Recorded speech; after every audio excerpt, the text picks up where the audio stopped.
All right, welcome back to Golf Subpar with Colt, Knost, and Drew Stoltz. And Sleaze, before we get going, just want to give a shout out to everybody out in Southern California, everything they're going through with the crazy fires and everything. I mean, just devastating out there, but thoughts and prayers to everybody out there. I know they're in for a tough road, but hopefully everything comes out okay. Yeah, we got some good buddies out there. I've been talking to them. Luckily, they're missing most of the places where they leave, but they're like, dude, cars evacuated on the highway, people just leaving, getting out of there any way they can. It's a scary, scary deal. Puts things in perspective real quick. But yeah, everybody in Southern California, hopefully everything's going to work out okay here and we get this thing under control. Did you see the story with the guy that found his dog 5 days after? No. Oh my God, really? It was incredible. Dog he went made nuts. it? 5 days after the fire, after he evacuated, thought he lost his dog and then found him. And came back? The video's incredible. That's a good boy. He goes nuts. That's a good boy. But thoughts and prayers to everybody out there. But let's get to some golf here. Shout out Nick Taylor, 5th PGA Tour win.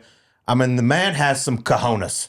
He is not scared of the moment. I know after WM last year when he won in the playoff over the Seagull, he kind of struggled. Didn't have a top 10 after that. Yeah. Was putting so much pressure on himself to make that President's Cup team. Ended up not making it.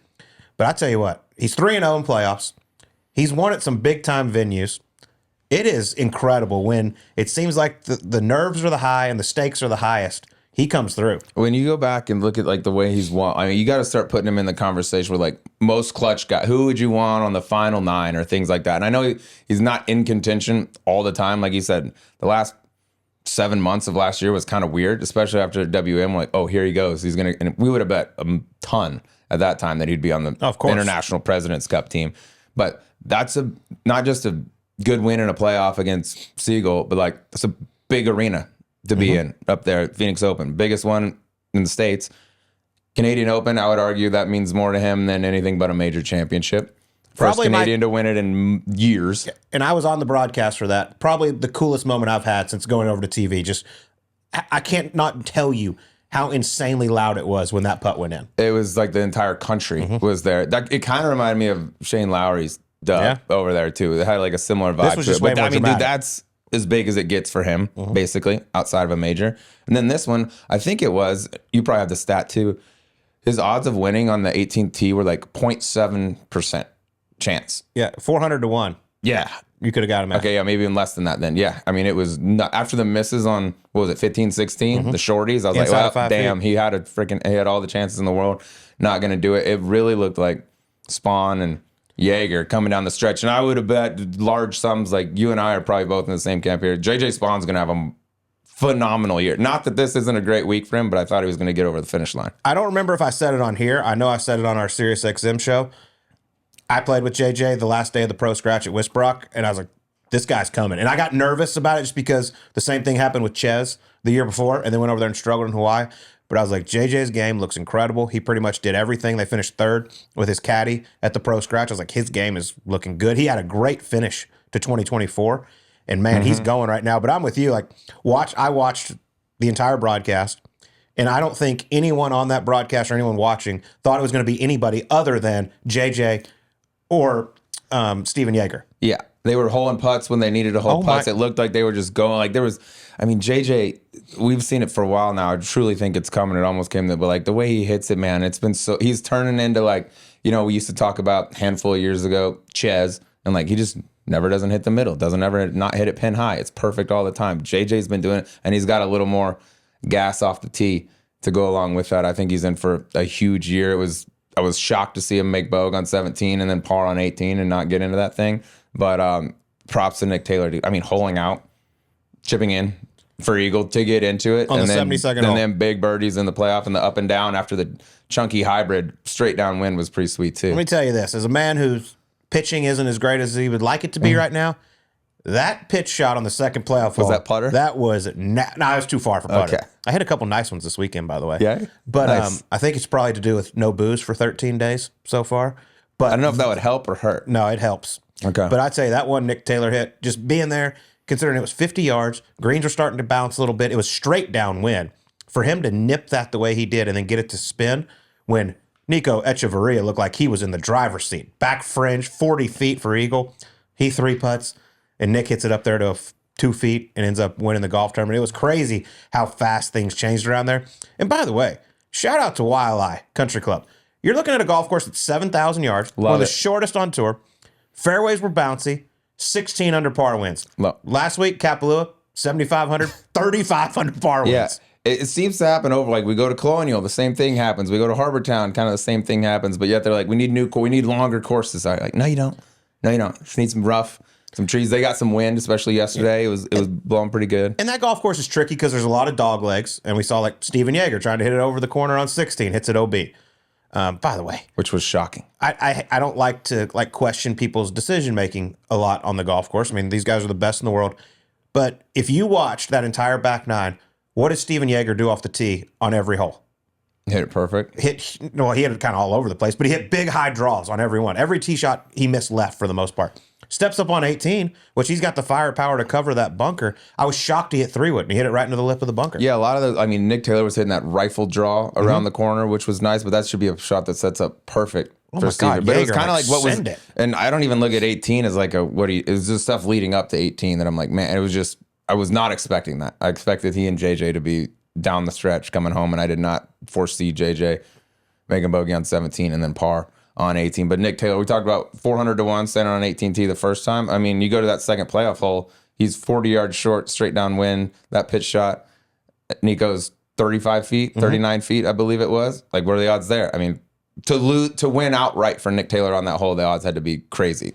Best case, probably you're looking like, let's get this to another playoff hole. Yeah, but he did. I tell you what, it was fun to watch. I mean, starting the day, 25 guys within 4 shots of the lead. Yeah, it was the whole time. It was stacked. It was awesome. It was fun to watch. All right. Well, our episode this week is rather entertaining. We're going to get some football. We'll do this after the interview. But we got one of the best personalities that's ever come across the game of golf. Finished, most notably, runner-up to Tiger Woods at the U.S. Open in 2008 at Torrey Pines. He's won 6 times on the PGA Tour. He's had a hell of a career, and he's just funny. And I love talking to the man. Rocco Mediate joins us on Golf Subpar. All right. It is a privilege to welcome on a man who's been very good at the game of golf for a long time, not to mention one of the true personalities in the game. He's a 5-time winner on the PGA Tour, 6-time Champions Tour winner, and now winner in 5 different decades. That's Rocco cool. Mediate in the house. How about that? Hello, lads. Yeah, that's good to be sick. with you. Yeah, That's that was sick. think about it, it's even more sick that it was me. That's, Anybody else? Okay, but me, no. 5 different. Yeah, that was cool. It's like I said, I wanted to win in my 60s, and that was I still can't believe it. It's only been a couple months, but. did you know going into that event that you won in October? They're like, hey, if I win this, it'll be 5 decades. Oh, yeah. Was that like on your mind? Oh yeah, no, not really. But you know what? I remember looking back. It wasn't on my mind, but I kind of knew that if I did, that would be 20s, 30s, 40s, 50s, and 60s. Which, if you think about it, is just stupid. It's sick. It makes no sense. Well, come on. When we get to 70, let's do Yeah, it again. yeah, right. Yeah, Bernhard, yeah. Hang on. Bernhard's going to do it. Bernhard's going to do it. If anybody could do it, it's him. We could spend 10 shows on him. He's unbelievable. It's silly. He's special. It's silly. Who else has done it though? You know, I 20s don't know. through I 60s. do I not don't even know the list. I tried to I'm look sure for it, there's a but list. they didn't have it. I But couldn't find one. I get, it's probably not a huge list, but there is a list. It's like I feel like everyone goes, Trevino could I don't know if maybe. it's huge. You would think Hale Trevino, Irwin. Hale, Bernhard, obviously. You got to think of guys that just win Champions Tour You know, events. I and don't figure, know, but there's got to be. Everyone goes, "Are you the only one?" I'm like, no. There's been plenty, but not a million. Well, you're one of few. There's Yeah. a few of us. Yeah. So that's cool. Yeah, it was. Now the age thing. I have a shot. Now can I shoot the 62? That's the goal. Oh yeah. Now I you're mean, finally in the runnings for it. Yeah, you know, the 59, maybe not so much. I think at Hawaii a couple years ago, I turned 60, and I was like 9 under through like 13 holes. So I had a shot. I think I made a birdie and a bogey coming in, maybe, or all par, maybe one birdie. Anyway, I think I shot 9 under, and it wasn't. I never got close. But I was on. I thought I was thinking about it. I couldn't. Well, it's doable. I mean, you're in probably some of the best shape of your life. Yeah, yeah. Right now at 62. It could happen. You still got the energy. Yeah, I got obviously. the energy. And it's like my wife always says, what is wrong with all of you that are doing it this long? We're all, you know, I still do the same things. I still want to work and get better and try to do something. I talk with people about this all the time. Like for guys like you, Bernhard, like this is all you've ever known. This is what you do. Like, what else are you going to do? I don't know. I want to teach eventually, but I don't know if I even want to do that because it's like, I think guys that have played for a long time can help on how to be, not what to be. It's like Mr. Palmer taught me how to be. Did I do exactly what he asked me to do? Of course not. We all make mistakes, but it's like you can teach them how to do things that you've been in, or show them stuff that we never had. You know, Faree helped me a lot. I've spent a lot of time with Trevino my last couple of years on tour, and then a lot through the Champions Tour stuff. But we didn't have a lot. We kind of figured it out when we tried to, and learned and stuff. But now I think I help that way with a lot of the guys I talk to about how to do it and what to expect, and not, you know, because you look at some of the teaching out there and you want to pull your hair out. Yeah, I mean, even if you don't have any. Look, you've obviously been doing it a lot longer and a lot better than I have. But even like I see these young kids now, and I'm like, man, because I've been there, I've made tons of mistakes. Yeah. And I would love to just pull some of the young kids aside and be like, hey, listen, I don't have the ability you do, but I know what you're going through right now, and I think I could help you a lot. Yeah. And you've been there though. And it's like what they're doing out there on and I love the regular tour. I'm not the guy that goes, oh my God, I love watching these kids play. You don't get to watch them play forever because their bodies will not hold up forever. You know exactly what I'm talking about.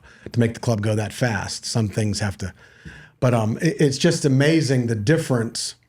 I asked Mike McCann, who produces all of our stuff, really. Yeah, the great Mike McCann. I remember saying to him, this is last year, I said, all right, give me the scoring average from 1987, which is my second year on tour, because they didn't have it the first year in 86. He couldn't find it. And give me it now. Now, you would think, and I said, then give me the driving distance average then and now. And it's 30, 40, 50 yards different. You would think the scoring average would be 2, 3, 4 shots different. It's less than a shot. Yeah. Which tells me one thing: they can't play scoring clubs. Then I get a phone call on the radio station. Well, Rock, hold on a second. Now, hold on. You didn't play back then 500-yard par fours. I said, totally agree. They're at 9 irons to them. They're scoring clubs. So tell me where the difference is. So then you look at Scotty and you look at all these top guys that play. So let's say Scotty, this cuts through everything. This is cool. So Scotty's the best tee to green we have right now, last 3, 4, 5 years, right? At least last 3 years. Oh, yeah. The best. He's the best greens and regulation guy. Averages between 13 and 14 greens a day. Let's give him 14 a day. Every single day he plays golf. Well, he's missing 16 a week. How's he beating anybody? It's not because he's driving good. It's because from 100 yards in, you can't touch him. That's where the game's. Has it always been there or not? Oh yeah, 100%. It's not because he hits 4 irons 250 yards. It's not. Yeah. It's because when he that's if he's playing perfect. What if he misses 25 greens? He's still beating people. The best still beat him. Doesn't matter what he does. Tiger did the same thing. Yeah. He's so good with the ball striking that the short game doesn't get the love because it's all look at the strokes game. Like he blows people out in strokes game. They talk about his putting, how it's not the best, but his chipping. It doesn't need to be though. Is absurd. It's absurd. All of it's absurd. But I preach the Instagram stuff. I pitch a lot, do this and that. What do you keep doing that for? I said, well, that's where the game is. I said, that's where it's at. If you become exceptional at this, the rest almost doesn't. What if you get good at hitting? Then you kill people. Yeah. And that's where it's at. And you win 9 times. Yeah. I mean, and Tiger did it his whole career. Jack was horrible around the greens. Won 1 million tournaments. Horrible in, the Tiger era stuff. Watson, they all did the same thing. That's why they were the greatest. Yeah, you mentioned, like you said, the scoring average hasn't changed that much. The driving distance has. I was talking with the people at Callaway one day, and we went back and looked at 1999, there was one guy that averaged over 300 yards, and that was John Daly. Yep. 2005, there was 11 guys. And I believe this was a couple years ago. We go back a few years, there was 109 that averaged over 300 yards. It's everybody now. It's absurd. I watched the telecast yesterday, Morikawa and Matsuyama. They're 90th in driving ball speed. Yeah. 172 or 3 miles, 90th. So. Yeah, at 173. Yeah. It's unbelievable. And it's changed. Hideki went the whole week. That's a golf course, 7,500 yards. Granted, a lot of elevation change and things like that. Hideki didn't hit more than a 9 iron into any par 4 the entire week, which for me, I'm I enjoy seeing guys have to hit. I feel like the tool bag that you need to be great in the PGA Tour is smaller now than ever. It's it is hard as you can, and then hit wedges. But all the other stuff in between is gone to the wayside. I feel like 6, 7, 8 iron don't even matter anymore. It's can you hit a 4 and 5 iron into a par 5? And par 3s. Can you hit some par 3s? And can you hit your scoring clubs? That's right. Riv is my favorite golf course. And back when we played it, and I played some of my best golf there in the early 90s. And I remember being so excited on 18 if I could get 6-iron in my hand. I mean, and playing with Freddie one year, he bombed one, of course, past all of us like he did. And I think he hit a 7-iron that day, and I hit a 6-iron. I was 20, but I hit a 6-iron into that back pin, and he hit a little 7-iron. Now they're hitting gap wedges. 30 yards behind where we were. I get that part. Yeah. But it's still like, what happened? They asked Rory, I think it was last year, someone asked him, like, when was the last time you can remember hitting more than an 8-iron into a par 4? And he sat there. He had to think. And he was like, I can't recall one. I can tell one for him, and it's because the wind was blowing 40. It was 18th at Scottish Open. Yeah, If it's blowing 100 miles an hour, you get a weird day. But like in general, he'll go through the entire PGA Tour. He'll go to Quail Hollow, monstrous golf, and he doesn't hit anything but wedges, 9s for the most part. So if you live in that distance and you're that type of player, these kids are, wouldn't you become exceptional from 150, 160? You would think.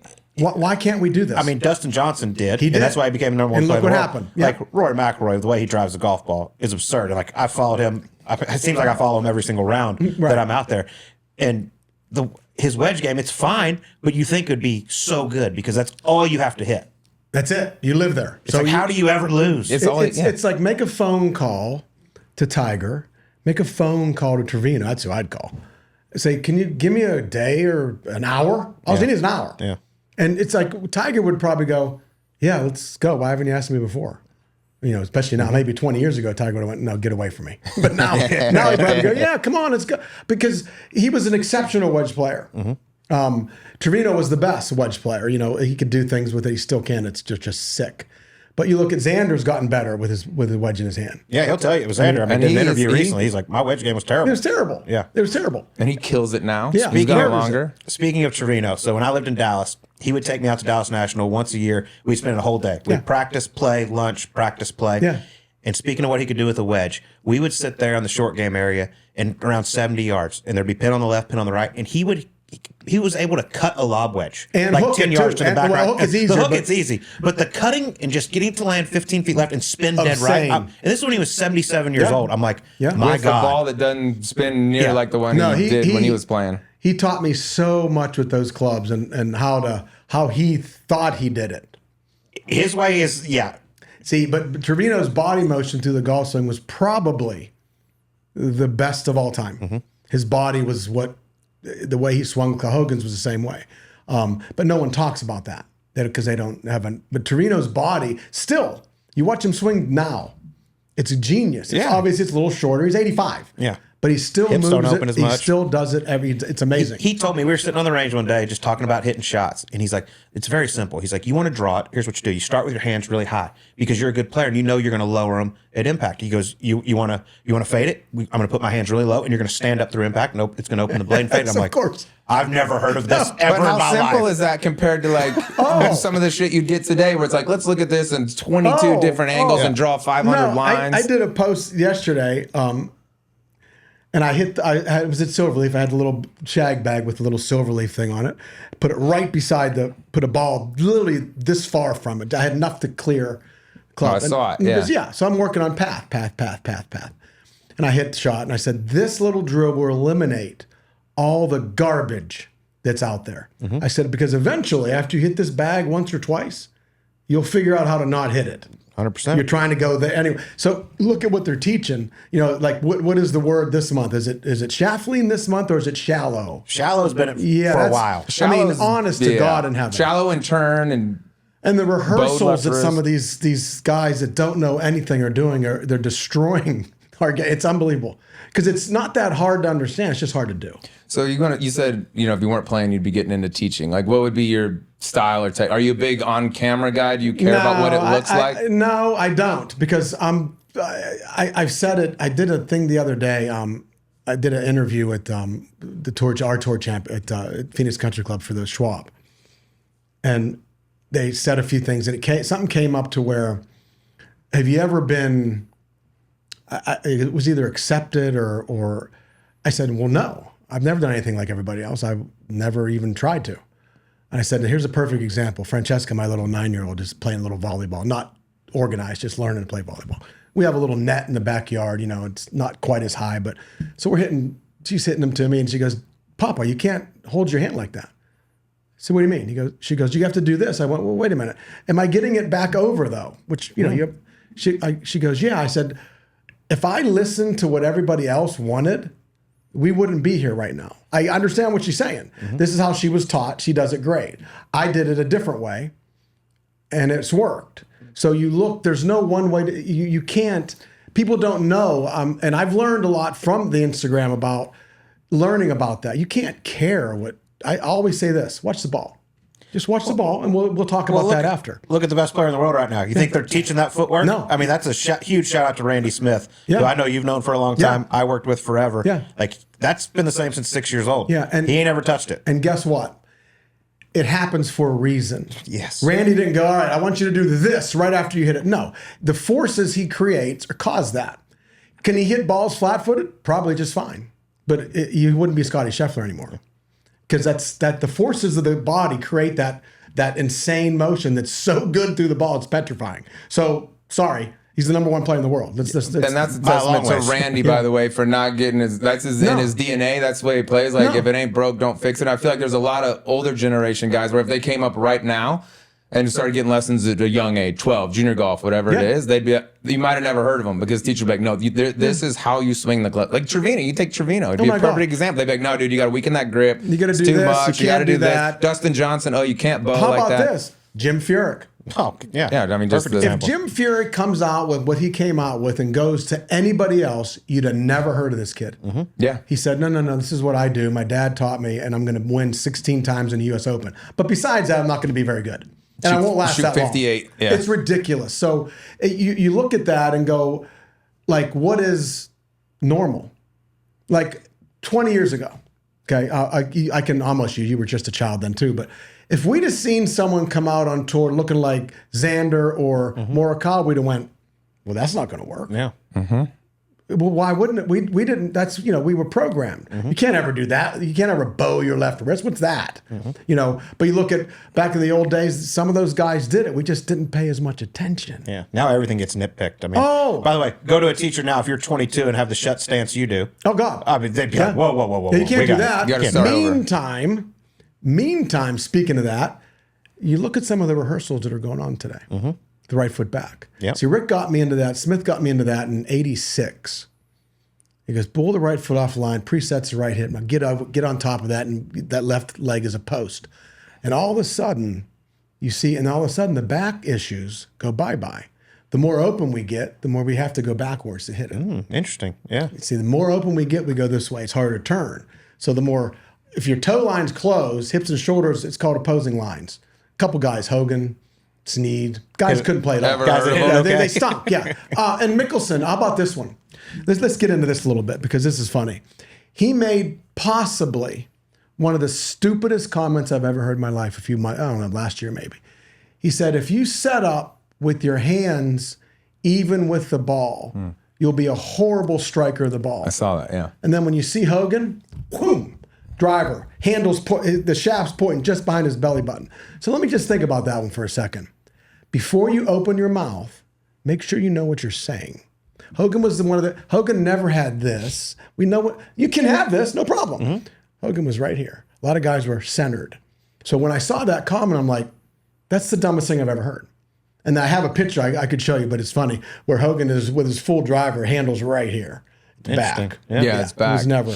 And like he becomes like the because he's the greatest ball striker ever, probably. But like, you can't teach that method to everyone. By the way, his clubs were like 4 degrees flat. He was short. Like if you get a tall guy, and swing it like over Hogan, here. Using him as a template is like trying to fit a square peg into a round hole. Hogan had the grip 20,000 degrees open, and then he opened it more up there. Whoops, he cupped it up there more, and then it never went left. But it's unhookable clubs. I mean, I'm just thinking about guys right now, and like I would say for the most part, guys do have this shaft leaned a little forward at address. But absolutely. Look at Jason Duffner, who's a hell of a ball striker. Straight up and down. Yeah, so there's more than one way to do it is the point. That's the point. Yeah. It's like you look back at Varden.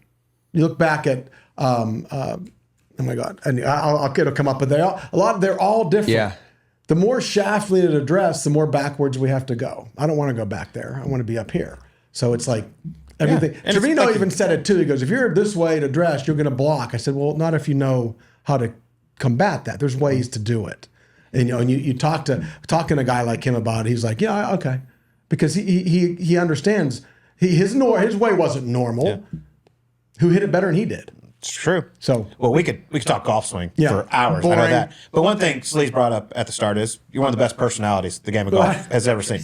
And in an age now where we are dying for some of these guys to have a personality. Have you always been this way, like since you were a little kid? Like I've known you since I came on tour in 2007, 8, and you were always this way. I was not. Well, I was very shy. Got over that. Apparently. Late I bloomer. couldn't look you in the eyes. Mr. Palmer's taught me one thing, and I would sit in his office many zillion times. And he said, you look people in the eye. He said, here's what he said. If they're dumb enough to come out and watch you play golf, you better give them something for their money. That's what he's saying, busting my ass. And I'm like, really? He goes, yeah. Look at him. Say hello. What's going on? Talk to him. I don't care where you are in the event. Say hi. Just give him something. So awesome. I learned to do that. You met Mr. Palmer when you were 19? 19. Yeah. I learned to do that. He taught, like I said, he taught me how to be. If he saw the way I dress now and my beard, he'd kill me. But he's not here. He's probably going, what are you doing? But he can't hurt me right now. So, but I learned more about that than anything. So people, I like being around people. I like when it's crowded. I like when there's noise, chaos. A lot of us like chaos. Guys that didn't like chaos lost, especially when Tiger was around, because he brought chaos. And I enjoyed that part. I mean, it was so much fun being around him in tournaments, playing with him in tournaments. Obviously, the big one, obviously Phoenix here in '99 when it was chaos. Things happening everywhere. A lot of guys don't like it, and they've said it. They're going to lose. Yeah. So would you say you thrived in it? Would you say Mr. Palmer is the reason like this personality came out? Yeah. He said a lot of things that just be yourself, and I just love. I was so lucky I'm still doing it. Do what I do. I literally, you know exactly what I mean. We get to go to the greatest place on earth, play against the greatest players, even still, and they actually pay us, which is cool. And we get people wanting to watch us play. I've always enjoyed that. So we're basically, as you know, we're just show-offs at heart. That's awesome. What we're trying to do. I mean, we're trying to show them how good we are. And the more people were around, the more I enjoyed it. I feel like your era just had more personalities in general. Maybe it's the way golf's gone in terms of like the purses being so huge. It's more of a business. But like glad you brought that up because Arnie, you can go down the list and name a bunch of like big personalities. And now I feel like it's like, is there anyone out there right now, current day, that you feel like, yeah, that's kind of how we were. Like I like that guy's personality. It's hard, have to think about it, but I can't off the top of my head. Who? I mean, I would Max say is a great personality, but not on the golf course. No, not on the course. I love Max. I love Max. I love him. Bryson, kind of. I would even say Joel Damon, who gets he might be the closest, but even him playing, like I caddied for a buddy at Phoenix Open last year, and we played Saturday, Sunday on the golf course. Joel's tunnel vision. He's not you going over to the gallery saying hi to everybody. Like that stuff doesn't exist. I think a lot of that is sports psychologists. Are in their ear. Yeah, also that part. And I've talked with Rotella over the years, and he's awesome. I love him. But he'd always say to me, what did I come over here for again? Because you get in a bad way like, Doc, I feel like crap. What is wrong? There's nothing wrong. It's just golf. It's point A to point B as quickly and efficiently as possible. That's the game. I said this did an outing a few years ago, and I was helping this man's son in Atlanta. And we're playing. He's a 17-year-old, nice player. And we're just screwing around. I said, all right, I want you to get up on this last tee shot. We're at Atlanta Athletic Club. I said, hard tee shot, isn't it? He goes, yeah. I said, I want you to tell yourself while you're over this ball that you're the worst driver of the golf ball that ever lived. Now his dad's going, I said, hold on, I'm not done yet. I go, I want you to stand there and think that. And then I want you to prove yourself wrong. And his dad goes, I wonder, could I use that in business? I went, of course you can. Put it to him. So how many times have you gotten on the last any hole and you've gotten up there going, oh my God, this is horrible, but I'm going to get this done somehow. So you take the negative and turn it around. People go, that's the dumbest thing I've ever heard. But think about it for just a second. It's true.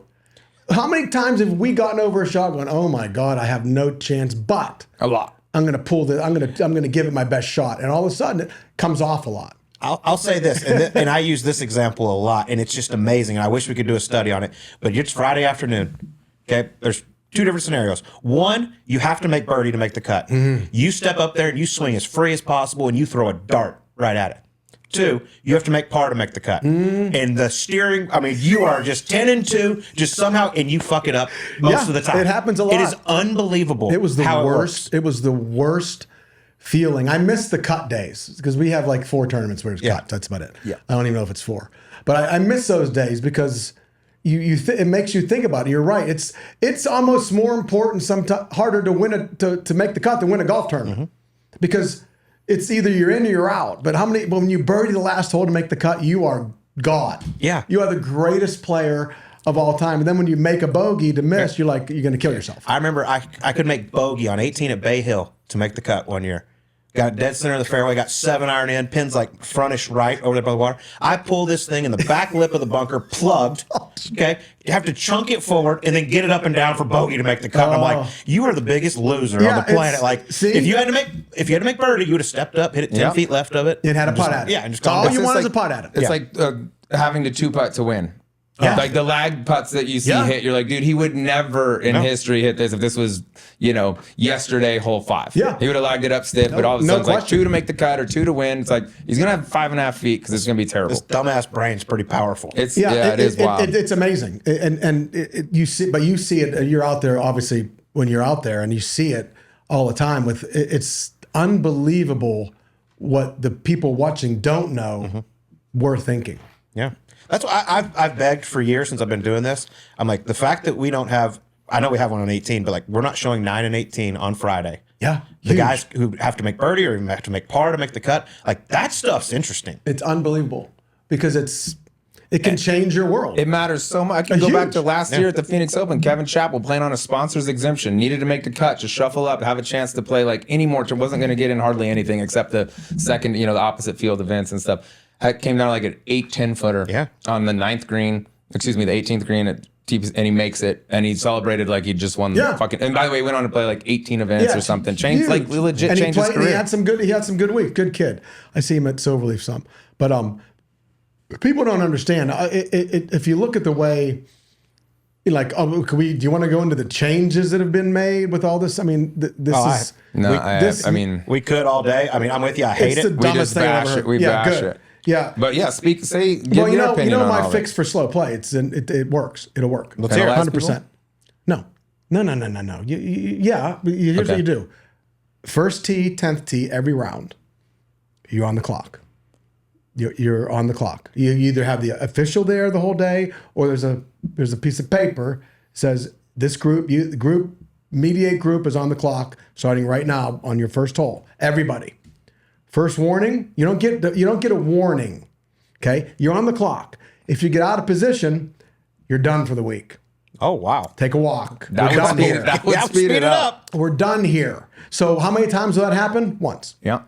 So can you fine them? No, who cares about fine? Just here's $100,000, just keep the change. They reduced the fine this year, which is from 10 to 5. Yeah, so the slow play things, as you know, and we all know, it's never changing. Yeah. It's never changing, and they're catering more.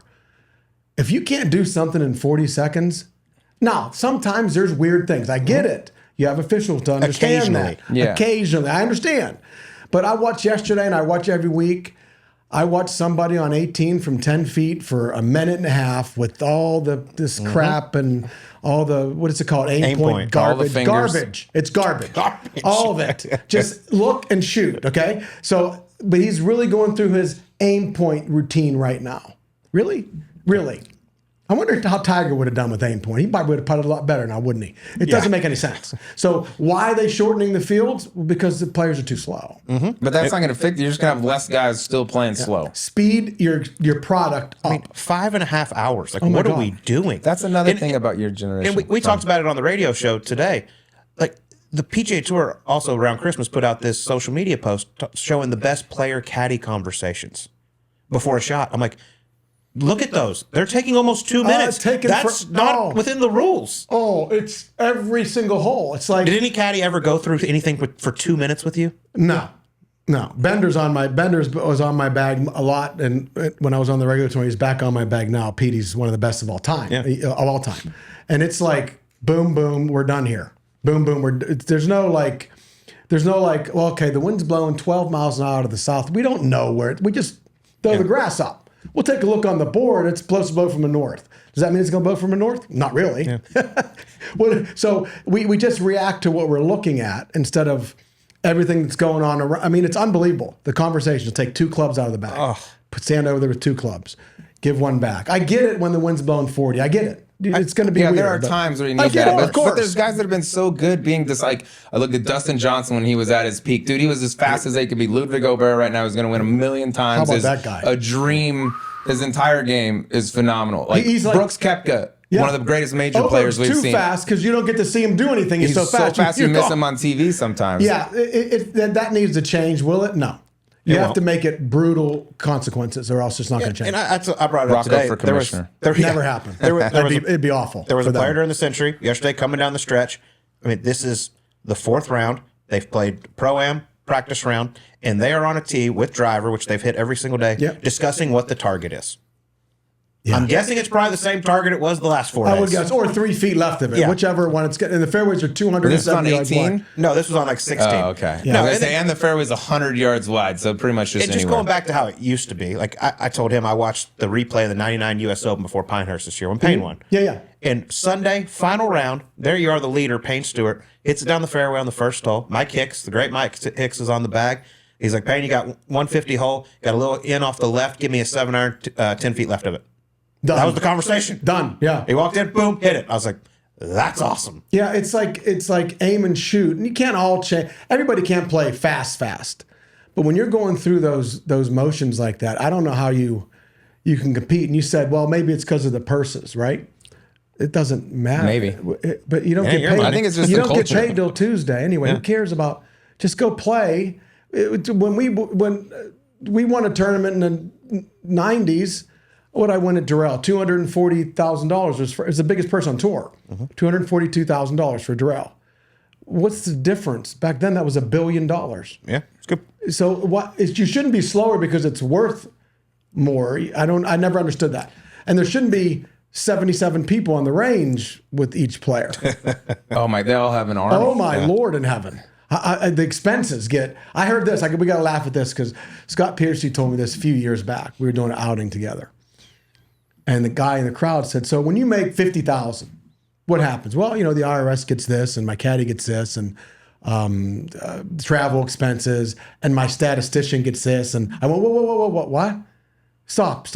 What's statistician? He goes, oh, yeah, we have statisticians. I went, what do they do? He goes, well, they tell me my chance of playing good at certain courses. So they tell you that. You can't figure that out. You got to pay somebody money to tell you. Well, they plug in all the whatever those are called, the numbers. Like the metric, like the stats? Yeah, they plug in the stats and they tell you your chance of playing good. I said, well, what if they say you're going to miss the cut? What do you do? What are you talking about? Why don't you say, well, my wedge game sucks. I'll work on that this week. Mm-hmm. Or I'm not driving it good. I'll try to drive better. We got statisticians now. I have a feeling those statisticians probably wouldn't say Torrey Pines is the greatest fit for Rocco Mediate. No, they said not even to go. Yeah, they said, exactly. Don't go. What are you going for? Off. You can't play there. It's impossible. So if you look at those things going, you can't figure this out for yourself. It's just they all want the money. It's like teachers asking, like if I ever taught, I'm not teaching for a percentage of anything you do. Mm-hmm. You're going to pay for my time. You can pay a lot for my time. I feel like they're all on percentage now. If you want to say to me, if you win 5 times, go, hey, Rock, here's a bonus. Beautiful. I ain't expecting it. You already paid me for my time. I'm just trying to help you. Mm-hmm. See, so it's like the kids there's so much money out there, which is a little different, but it's still it's totally different. I don't get it. I want this, I want that. No. Going back to the stat thing, they basically tell these guys, what flag sticks they should attack, from what yardage and all this. And as a player, it's like, okay, if I have 155, which is a perfect number, and this thing sets up great to my eye, and I'm swinging well, why the hell am I going to aim 25 feet right of it? Yeah, I'm all over it. And if I miss, my short game's so good that I'll probably get up and down. That's the thought you have to have. I remember when the Phoenix Open, I remember this like yesterday when I won in 99, because it's Pete Bender, where I got a 6-shot lead going to Sunday. I got Tiger in the last group again after we played Saturday. This is the greatest time ever. I'm dying, okay? I'm dying. So I par the first one. I drive perfect on the second hole. And the pins, the old green at TPC here, was on the middle right. And that bunker on the right over there is dead. You're making 5 out of there. And Pete looked at me and he goes, all right, listen. It's the only time I'm going to say it today. If you hit this ball at that flagstick, I'm dropping the bag and I'm going right to the clubhouse. I went, oh, okay. All right. I hit it 20 feet left. Almost made birdie. But there's only certain times, but we didn't know this. We don't have our guy in the bag going, dude, don't shoot at the flag. It's stupid. Yeah. Pete calls them sucker pins. And there's a million of them. Yeah. But every once in a while you go, I got this one. But sometimes we can't figure that out ourselves. Hey, apparently. That pin 17 at Sawgrass on Sunday, Oh my don't God. go right of it. No, do not hit it right. The numbers say right is bad. Don't hit it right. That'll They be can figure it out. $50,000. They can figure it out. Dude, I was talking to a buddy tour can't guy stand recently. I said, for every dollar you make on the PGA Tour, how many people participate in that dollar? Yeah. And it was 5. Wow. I feel like Every dollar. Does that count the IRS? That's a lot. No, I don't even count. Old Uncle Sam was taking a shit pot. Yeah, But he was splitting it 5. It kind of depends. It was like an agent. It was one of them, but that depends on if it's a earnings or a deal or whatever. But anyways, there's basically 5 people on the payroll. I never understood I don't understand all that. I mean, I understand teachers that help their players should get paid money. Of course, that's their professionals. But you don't get anything of what I do in the golf course. It's not going to happen ever because you didn't do it on the golf course. You showed me how to play good. Great. I've paid you your money. I'm not going to do any. There's no percentages because that would drive me. I remember when IMG used to charge a percentage of your earnings on the course. Remember Mr. Palmer said, you got to give him this. I'm like, well, I'm not doing that. I never did. Wow. Why would I do that? On the course, that seems. Yeah, why would I do that? They weren't out there 100 years ago. Yeah, they weren't out there guiding you through the round. No, Yeah, no. it's definitely they got you a contract. And I don't understand that when the team aspect came into play. When did we have teams? Big team game Yeah, now. when my team and I talked over, really? Yeah. You talked over your future? Don't you know what you want to do? I mean, I understand you have people helping you. Of course you do. Yeah. But there's only you. But it's there. an And army you're- now for these guys. Oh my gosh. The range is just a mob. And mosh obviously pit. it works. I love watching these kids play golf. I do. It's so much fun. It's crazy the numbers they put up and the speeds and the distances and like what we would do. It's like you can't even, it doesn't make any sense. And you see it close up. You got to be like, what the hell is going hilarious. on? Since I've switched to doing TV, I played 8 years. Played out there quite a long time. Yeah. But watching Rory, John Rahm, Ludwig, Scotty Scheffler, I'm not following the guys that are in 60th. No. So it's always the big dogs. And they're I'm still really good at 60. But I'm just like, at what point did I ever think I could beat that guy? Right. By the way, this game looks really easy from up here too. Oh, yeah. You look at it and go, it's amazing how they can control that ball with the speeds they put on it. It's amazing on the courses, because the courses are a little longer now than they were, but not tons. Yeah. Some of the courses they had to make. But as you know, length doesn't stop them. No, Link, they can do whatever they want. My Link, dad as long as said, there's no rough. You'll love this. My second year on tour is 87, and my dad had come out and watched a few events. This is 40 years, almost 40 years ago, right? Yeah. So we were back in Greensburg at home in PA, and I was sitting down. He goes, son, let me tell you something, what I've learned watching. I go, what's that, Dad? Now, I live in Greensburg, PA, which is 30 miles east of Pittsburgh, right down Route 30. He goes, if there was a par 3 from Greensburg to Pittsburgh, one of you guys would make it too. I went, yeah. We'd figure out how to bounce it down Route 30 on the green and it doesn't matter. Length doesn't stop them. Yeah. This does. Making it smaller. 100%. Making it smaller. And they won't do that. Yeah, we talk about it all the time. We had Johnson Wagner on the show today. Like, even when I first started playing on the PGA Tour in 07, 08, like, there was rough There was rough. every week. A lot And of now rough. I walk and I'm like, cool, you can see your ball from the tee in the right rough. I'm And like, 30 yards offline. they're like, well, people want to see these guys smash it. I'm like, cool. Well, if they smash it and they hit the fairway, they're going to be rewarded. Oh, big time. But if you don't, let's punish them a little bit. Yeah, our only stat was we liked watching fairways hit. That doesn't mean shit It anymore. doesn't Yeah, mean, that and I doesn't never correlate understood to it until nothing. Yeah. it doesn't mean anything. It's like you look at the fairways hit, and it doesn't matter. But when you're flying at 330, hard to hit fairways. Yeah. I mean, right? Yep. It's like you look at Rory going, well, he's not that straight of a driver, but he actually kind of is. Oh, my God. But Is he ever? when he misses, it's because it's flying 330 yards, a couple centimeters off center. Yeah. And it's lost. And It's some of them, halfway. I think he doesn't even care. He's like, I'm hitting driver Yeah, it on this doesn't matter. line, and it'll probably go in the rough, but it's going to be a wedge, so who cares? But you get one of the stats that people don't pay attention to with Scotty is like they have this stat distance from the center of the fairway. Oh, yeah. So like who misses it by the least amount? Okay. Yeah. Scotty misses fairways by the least amount compared to anybody else, and he smashes it. Wow. So when he misses a fairway, he's a foot in the rough or 2 yards in the rough. Like and the beating proximity. you to death. And I'll never forget, Brandel said this on Golf Central. He goes, guys like Scotty don't lead that stat. Guys like Colt Knost lead that stat. And I was like, thank you, I guess. That's backhanded, but it's a I'll compliment. take That's it. good. But it's incredible. Like, that's how good of a ball striker he is, that at his distance, he's missing fairways by the least amount. It's genius. And if they made it hard, like we're talking about, shrunk the fairways, grew up the rough and stuff, I would argue that Scotty would win more. No, I totally agree. You know what I mean? Because No. now all of a sudden there's a penalty for the guys that are hitting it past him, but in the rough all the time, he'd still be playing from the fairway. And he's still the best iron player and chipper. It's definitely a different game. The curve, there's a few guys can move it around, but it's mostly sliders, right? The clubs are built to do this. They're built to go left to right. It seems like, and that's everybody hits it left to right. Yeah. Who said something the other day? The fade's the only way to go, which is not true. But for the equipment now, it's much easier to fade. I said for a modern day game right now, I had Bryson at Valhalla. He's the only top player that I can think of that draws the golf ball. Yeah. Yeah. That's like the Rory problem turns shot. it down, yeah, like Rory's still With the mostly driver. left He can to move right. it, yeah. He's still mostly left to right. Like Bryson sets up down the right every time. And I get it. I get it with the equipment and the ball doesn't spin as much. But with their speeds they're creating, it will spin. Yeah.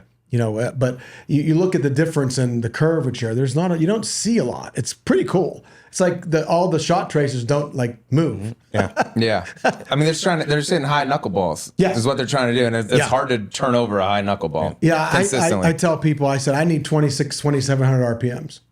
What? Yeah, well, I curve right to left. I better have some space. Yeah. We should be at 2,000. I went, yeah, but I want to continue to play. It'll carry 220 and it's roll gonna be 220. maybe Yeah. 220. No, it's not going to work. So it's different, the way they set it up. It's pretty cool. But when you're creating that speed, the ball will spin plenty. But like you said, they're 2,000 spin at carrying it 3. It's gone. Launching it at 14. It's or whatever. gone. It's sickening. It's Well, sickening. we got to talk about the 08 U.S. Yes, Open. let's do it. We have Remember to that before we one? get to the end. Yeah. You I do remember remember that? I You had a remember hell all of a of it. week. Yeah. I actually learned something I never knew. I just learned from your caddy that week, Matty. Matty is the Talked to best. him the other Love day. Matty. I didn't realize your gamer driver broke Yeah. right before the U.S. Open. Yeah, on Sunday. Yeah. I pulled it out of the that's- bag and that's I went. fun. I was up on the first tee and I went, oh my God.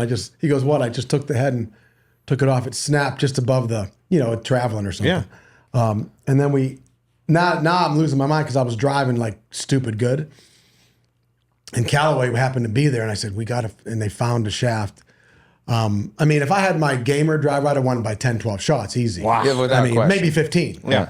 But no, I drove fine with it, but it was a scary Panic. I mean, because I had a backup, but I didn't like it as much. But I would have used it. But we found a shaft for the same thing, and it worked fine. Damn. I'd love to blame it on something else, but That's tough timing. But I it was mentioned bad. Yeah. That's So scary. You have to deal with that. And then Yeah. you have Torrey Pines. Then you have to. What was your relationship like with Torrey Pines? Obviously played the Buick there. But I never loved it, not because of the golf course, because it was so soft and cold all the time Gotcha. in February. Yeah, that's a good point. I like what Reese did. A lot of guys didn't. I'm a Reese Jones fan of his redos. I like hard and difficult, and that's what he made. But when we got to Torrey, it was like this tabletop. So I'm like, well, if I drive straight, I got a shot at it because I was playing good. And I knew that if I drove good, I'd have a chance because, I knew pars were good. yeah.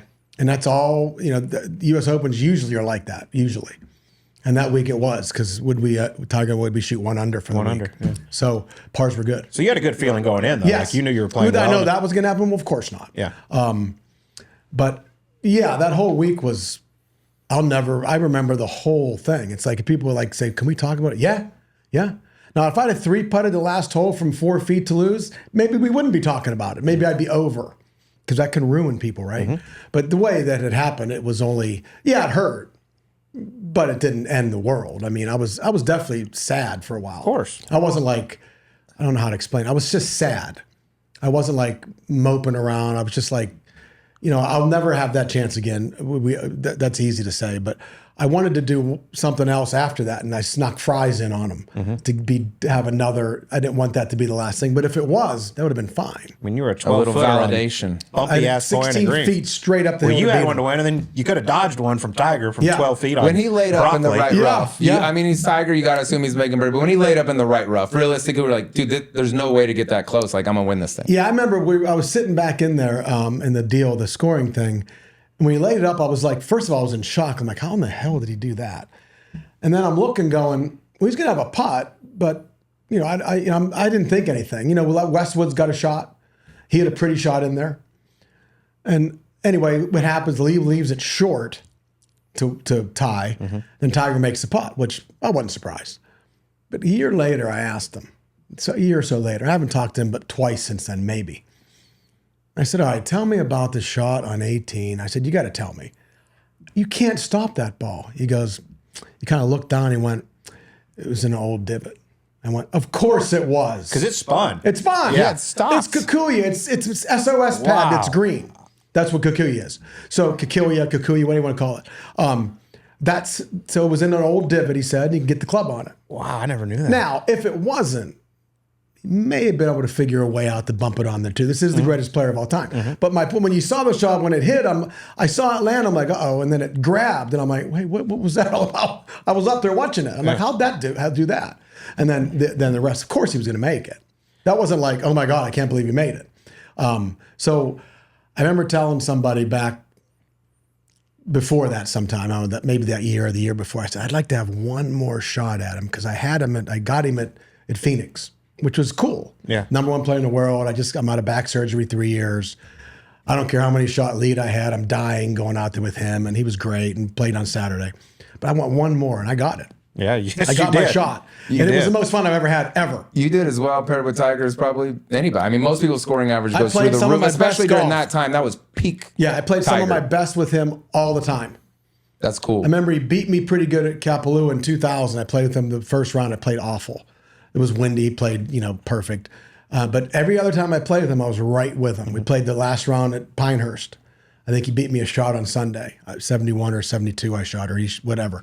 I finished 5th or 6th. He finished 2nd or 3rd, I think. But I always loved playing with him because You like the chaos. I like the chaos. And I thought, can I beat this guy today? Probably not, but can I beat him today? Yeah. And everyone always looked at me like, well, that's a weird attitude. I went, what other attitude is there? Yeah, if we play 10 days in a row, he's probably going to win 9. What about that other one? Maybe I can sneak one in on him. And the same thing with the U.S. Open. I told people a million times, when I woke up Monday, I knew in my heart that I could beat this kid. I knew it because I had him through the air, big time. And I still did. So I knew if the only one that could stop me was not him, was me.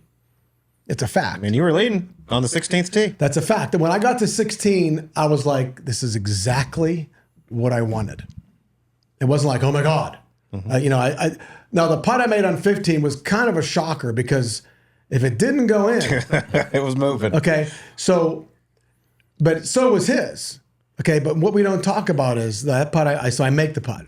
Loudest roar I've ever heard. Coolest time ever. I kind of went like that and walked over. So he missed his, same line. He missed his.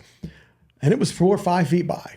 And I looked over at Maddie. I said, not that this is going to happen, but if he misses, game's over. Because I'm not giving it up on the last 3 holes. Not going to happen.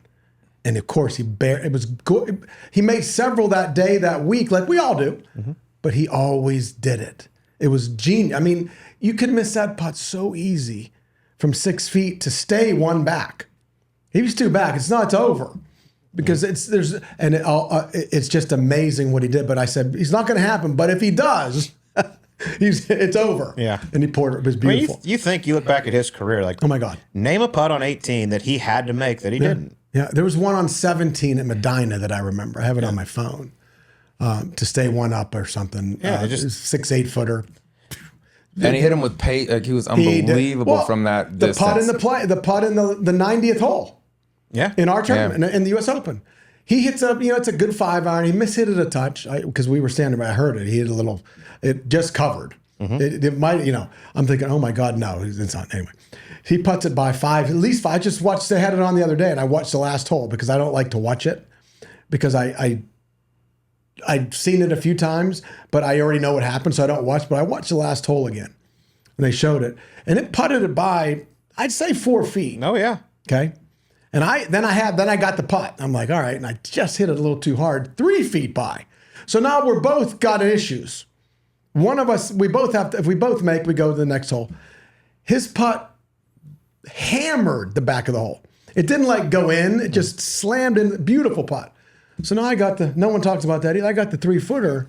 You had work left. Oh my. Yeah. Matthew goes, what do you think? I said, it's just got to go in. I have no idea what's going on here. Would you have gone good if you could have? Yes. I would have went, yeah, pick him up. Let's go to the last. That's okay. It can't end like this. It can't end like this. Battle. And I made it, but I don't remember anything about it. Yeah.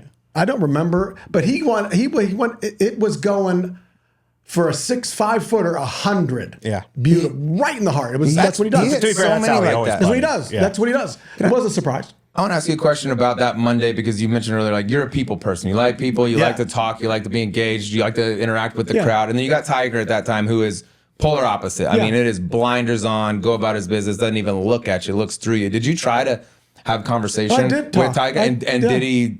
Yeah, did it work? Did he engage? He did, and I didn't overdo it. I wasn't going to be that guy. I just was myself. Matthew and I talked a lot. Matthew he's great. He did a great job too. He still does. But no, Tiger, I kept looking up going, what is wrong with you? I remember the shot he hit on 15. So I in the playoff on Monday, I drive perfect down the middle. I got a 5-iron, and he drives it 50 yards right of center line in the fairway bunker on 9. Now, I don't know this because the crowd is here, and I'm in the fairway. Yeah. So I hit this ridiculously, maybe the best swing I've ever made for the 5-iron in my life, right up perfect 15, 20 feet behind the hole. I'm like ecstatic.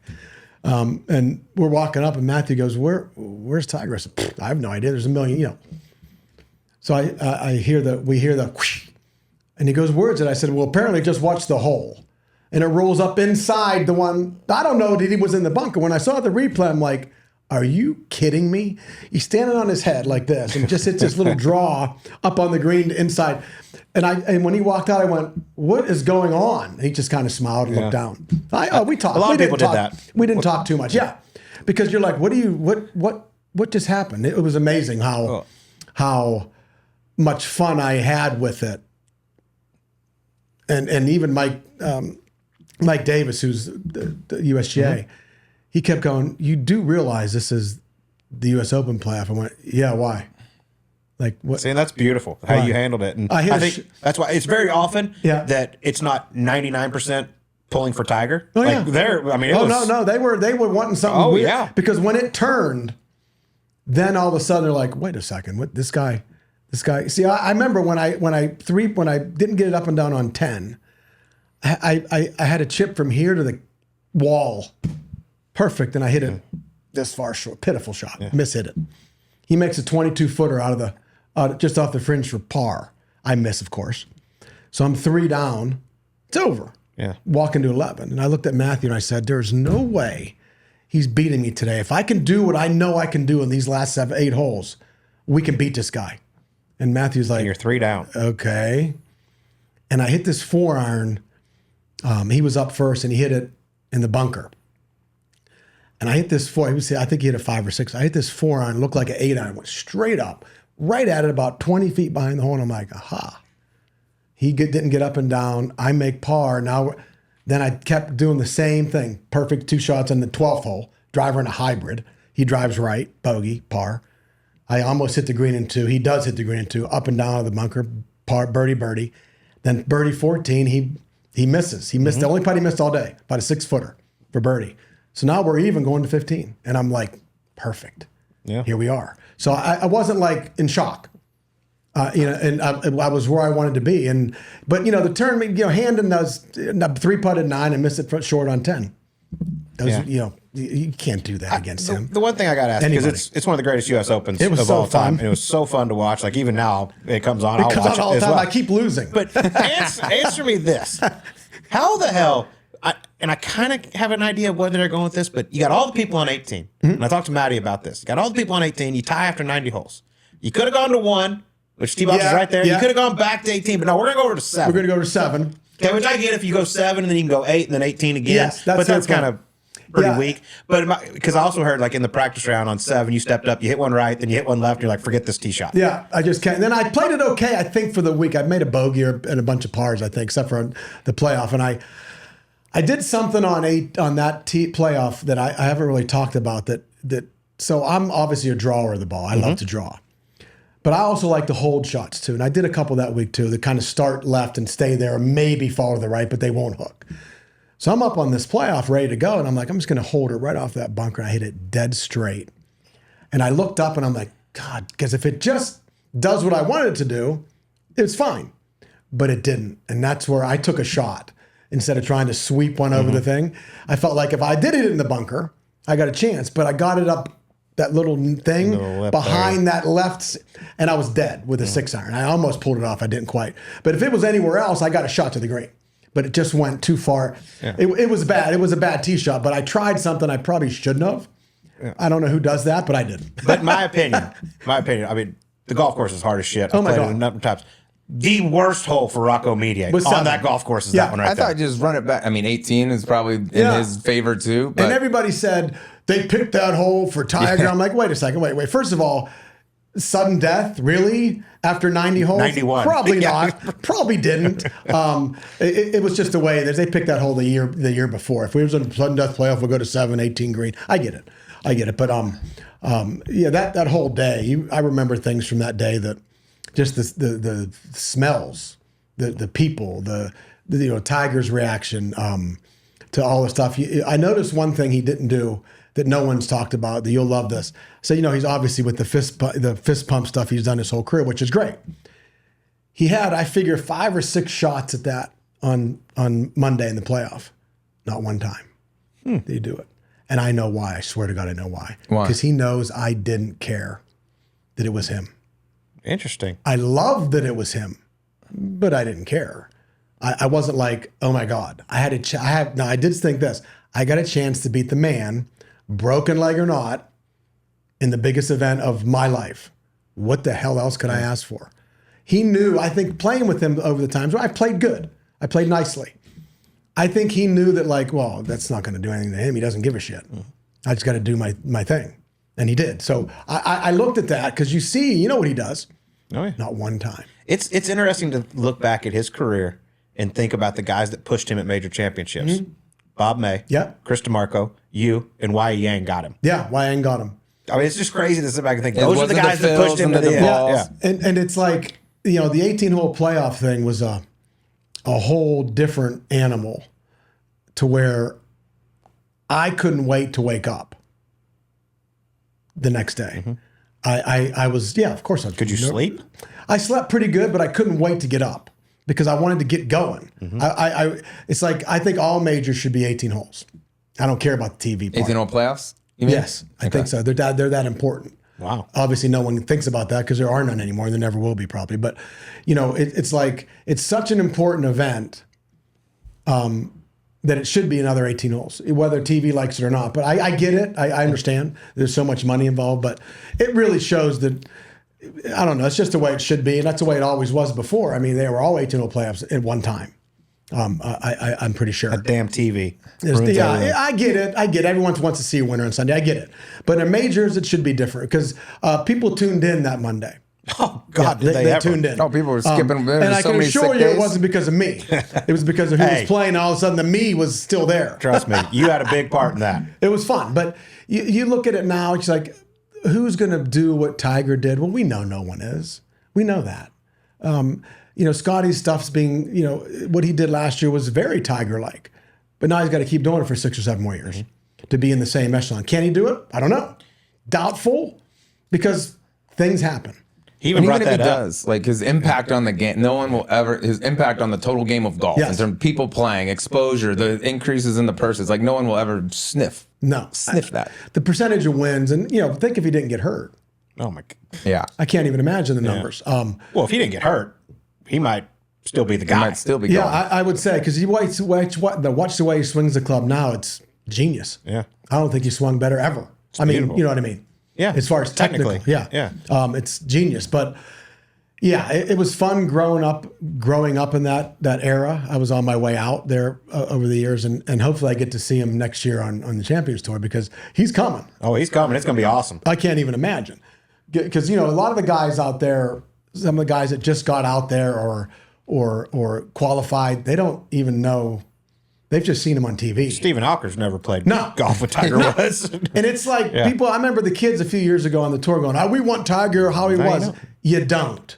Now you do, but you don't. Yeah. Because it's cool to watch, but he's going to kill you. Mm-hmm. He's going to decimate everything that you know that is holy to you. Mm-hmm. Yeah, that's what he does. The guy on the documentary said when he said, these kids like, I wish Tiger was in his prime. And he says, "The fuck you do." I was like, that's the most accurate that's line. So true. But ever. He made the whole world better.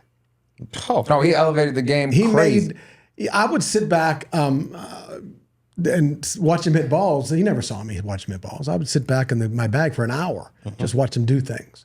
Just because, why wouldn't I? He was the best guy. And then playing with him. Fitness. How about that? Yeah, People didn't used to do all that. But I mean, now everyone does. Yeah, and they've got, we don't even need to talk about that stuff. But he kind of set the tone for, the power game and then the short game. No one ever had both those.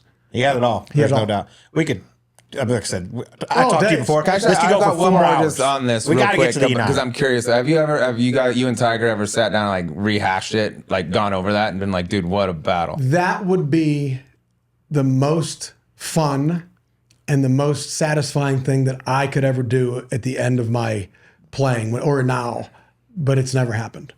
And I never understood why. Tiger, because you're listening. I know. Dude, that would be a great. Because he will never do. I had one Television. other idea that you'll love about the commercial, the PGA Tour. Remember back, PGA Tour Productions did commercials, the PGA Tour. I had an idea. Yeah, and that's this was some good ones. genius. So Johnny Miller, love Johnny Miller. He says something on the telecast. Damn it. I have it saved. Go ahead. Okay. He says something on the telecast. A guy named Rocco is going to win the U.S. Open. He sounds like someone should clean Tiger's pool. Okay. Later that year, I'm going to do the Italian-American Sportsman of the Year in New York City. Mr. Trump has accompanied me that year too. He's been a friend for a long, long, long time. And I'm driving home after the playoffs over. I'm driving up to L.A. and I pick up the phone, obviously. Pick the phone up and there's a message from John. He goes, Rocco, Johnny Miller here. You need to call me. I said, well, shit. So I wait the next morning. I called him. I go, what's the matter? And he goes, well, I said something. And he said, let me tell you what I said. And I went, yeah, so? I said, I'm okay with this. He goes, yeah, but they're yelling. I said, I'll take care of it. So the Italian-American people are going, we're going to get them fired. I said, if you guys do one thing, I ain't coming. Not that they would have cared, but I'm not coming to the thing. It's fine. Okay? No problem. It's not anything against the Italians. Okay? That's what they're thinking, right? I said, it's not against us. It's just Johnny's being Johnny. I'm okay with it. So long story short, 2 things, and then if we have to go, we'll go. But this is great. So I said I had an idea of a commercial. So Tiger goes and supposedly has knee surgery or whatever, broken leg surgery, whatever that was. And we'll see Tiger sitting in his living room watching the replay of the U.S. Open. His leg up. He's watching the replay and he's kind of looking at it and smiling because he's Tiger. And it says, Rocco, a guy like Rocco wins the U.S. Open. He should be cleaning Tiger's pool. And Tiger at that moment goes like this. He gets up with his crutches and he walks out. And I'm over there, shorts, bare feet, wife beater shirt on, little mud on my side with the net in the pool.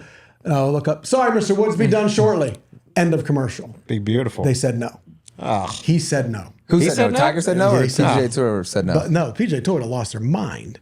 Think about that commercial. Emmy. I had that in our E9, that wonderful quote. I had it. You look more like the guy that should clean Tiger's pool. I was going to say, if you could describe Johnny Miller, what he looks like. Right. I don't know. Johnny looks like somebody from Utah, I guess. Perfect. There you go. Hey, you're exactly right. So he invites me at the end. Johnny invites me to his event in Utah, a Pro Scratch. So I bring Bradley Shaw from LA Country Club, who's a dear friend. He's a beauty. This is good here. This gets crazy. So I get there and there's a big gala the night before. There's 1,000 people, this gala. So I go to the guy and say, all right, listen, I need you to do me a favor. I need you to go to the hardware store. I need you to buy me 10 feet of the black PVC pipe. I need you to buy me a pool net, cleaning net. What do you mean? Just do it. Trust me, it's worth it. So he does it. So I get up and I said to the guy, I said, all right, have Johnny. Johnny's doing all the introductions. He said, have him introduce me last.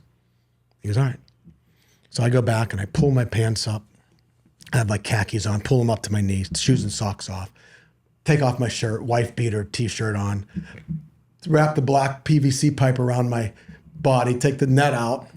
And our last player, professional, is Rocco Mediate. May have seen him, blah, blah, blah, the U.S. Open, all that crap. And as he's talking, I'm walking, and they're losing it. They're like, they're like screaming, yelling, and Johnny turns around, and he goes, oh, my God. And I walked up to the microphone, and I said, you want to tell him or you want me to? and he goes, that was the greatest comeback he's ever seen. That's good. And we had a ball. Yeah. And we had a ball. It was fun because I got him back a little bit, so it was fun. Love that.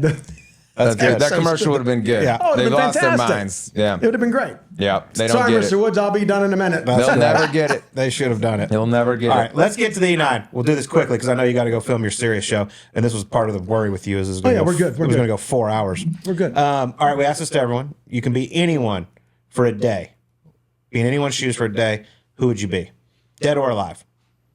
I'd say Mr. Palmer I figured that was going to be the answer. or Hogan. Yeah. Just want to feel that a couple Back times. in the drinking days, who could take down more vodka, you or Mr. Palmer? Oh, he had me. There's stories. I do have to tell you this last story. So, Bay Hill in 2007. So I did some announcing in 07. Yeah. I did the first couple weeks of the first FedEx. I did Kapalua, I did Waialae. They yelled at me too because I pulled my pants up and walking bare feet the whole time like the wines. They lost their mind, but I did it anyway, and they didn't find You don't me. like shoes. No. So I go and I'm doing the announcing at Bob Hope, and I'm like, you know what? I can still do this stuff. I was hurt until 06. I feel fine. I'm done. So I go, I'm going to play at Riv the first time. I'm going to come back at Riv and play because I'm still exempt. And I'm at Riv staying with Shaw, and I get a phone call. Mr. Palmer says Mr. Palmer. I said, yes, sir. Yeah, I know I didn't commit for Bay Hill. I'm not in Bay Hill. I know you'll give me an exemption. I don't want one. You've already given me enough. Okay, I'll tell you what. I'll make you a deal. If I play good in the next couple weeks, if you think I'm worthy, I'll come. Well, I finished 7th at Riv. Oh, wow, right out I of the was gate. shocked, right? So I get up to the house that night. Phone rings. Yes, sir. Thank you. I love that. I love this place. Yeah, thank you. Thank you. Tuesday morning, Bay Hill, practice run, done. So I go play Bay Hill. Come out of the blocks, leading the event. Shoot 73 or 4 on Saturday, birdie the last, and I'm like 3 or 4 back going into Sunday. And I post 67. So now I'm leading the clubhouse. VJ's got like a 4-shot lead with like 4 to go, 3 or 4 to go, 4 or 5 to go. So I go in, Doc Giffin's in there. He goes, boss wants to see you at the cabin. I said, yes, sir. Sign my thing, down to the cabin. Himself and Dick Ferris are sitting there. Bottle of Macallan 18. It's 85 degrees. I haven't eaten anything that whole day. I never like to eat when I play, right? You can't do that now. You have to be all nutritious, but I still don't eat. So he comes in, he goes, great playing. He said, wonderful, good job. And he pours a scotch thing about this much of scotch in there. I haven't eaten all day, so I'm drinking it down. VJ Bogey's 14. So I drink that one down in like 5 minutes, and he's drinking and they're drinking, and he pours another one. I drink that one down in like 10 minutes. VJ Bogey's 16. 2 up with 2 to go. As he pours the other one, I'm looking up going, oh shit. And he hits it on the green on 17 and 2 putts. And I'm about halfway done with this, and he drives it in the right rough on 18. 2-shot lead. Well, you know what could happen. No, yeah. Something is either 2. Anyway, my point is, so it's either 2 or 3-shot lead, but he's in the right rough. He's got a layup. And I look, now I'm 3 sheets. I've had this much scotch twice. And Mr. Palmer, he's in there. And I go, look what's going on here. What are you drinking that for? Now he's yelling at me, right? So he's pouring. I'm like, because I said, let me ask you a question. Can you drive me to 18T if we have to go into a playoff? He goes, I'll get that done. Well, VJ hits it on the green in 3, 2 putts and wins. But I was out. That's hilarious. Out. Yeah. So That'd that have was been a beautiful just playoff. some of the That would've stories. been a great playoff. But see, I could play good back then with all that going. You probably made birdie. That went away. Yeah, that went away. But yeah, we did a lot of that fun stuff. He was He was the most fun person to be around. We had a lot of fun, and he watched me hit balls for hours at Laurel and Latrobe and just sit in the cart. How good was that? Beautiful. Yeah, so I was lucky. But he set up what we do. Yep, 100%. He set up what we do. One of one. Yeah, As good as there's they no come. question about that. Hard to be like him. Yeah, without question. All right, give you a little history lesson here. You won your first pro event, tour event, 91. Yes. 1991. Can you name the #1 song in America Oh, God. in 1991? I couldn't even come close. Give me a clue. It's a romantic song. Give me the band. Bryan Adams. Summer Brian. of '69. Everything you do. You remember that one? Yeah, Summer of '69 was good. I do remember that. Yeah. You want to know number I'd two, much though? rather it had been some kind of metal song instead of my. I feel like you're number 2. This was on the charts. 93. I Want to Sex You Up by Color Me Bad. That was number 2. You probably remember that I one. don't remember that one at all. Oh, yeah. I was a rock Maybe and roll dig guy. that one in. I Maybe want to dig that one sex up. you up. I want to sex Interesting. you up. That's You how are. we used to could name songs cool shit like that. You are a big rock and roll guy. Yes. TPC, you blare some crazy shit I at the love back rock. of the range. I enjoy it. I don't play it. I know a lot about it. I have a lot of music that I have on my phone that's mine, and I love. I've gotten to be very close with Alex Lifeson of Rush. Alice is a good friend. I've got to meet a lot of cool people because of what we do, and I just love music. But I don't play it. I just listen to it. All right, next one. Yeah. What's the craziest thing you've ever worn on stage with Alice Cooper? Oh my God! What have I done with Alice Cooper? Or just, I heard you wore a costume maybe one time. Oh, Lord in heaven. So he says to me, we're at TPC playing in 2002, and that's when I was drinking. He's been sober 40 some odd years now, I think Ellis has. We go out to Roost Chris and have dinner, and he has a show that night. We're playing TPC the next night. He goes, hey, you want to be in the show tomorrow? I'm like, sure, I'll be in the show. I have no idea what. So I get up the next morning, we're playing. I said, I don't really want to do that. He said, oh, no, we're all set. So get down there, and I got 10 of people with me. And they have no idea that I'm going to do anything. I didn't tell them. So he goes, come backstage at this time. So I go up and watch him change and get in character, which he does, get in character. He's Alice on stage only, nowhere else. Alice hates golf. He's not Alice on the golf course. So I go up and they go, all right, you're going to be President Bush. We're going to put you in a President Bush mask. And you're going to put on a coat, a tie with blood running down the middle of the thing. I said, all right, great. And you're going to have an American flag going to come out. One of my favorites of Alice is called Elected. And that's back after the 2001, that's after 9/11. Mm-hmm. I go, then what do I got to do? He goes, well, you're going to wave the flag around while I'm singing the song. I went, you think I can pull, I'm dying. I'm sweating, I'm nervous. I can't, there's 15, 20,000 people, right? I don't do this, but I got the mask. So I'm okay, no one knows it's me.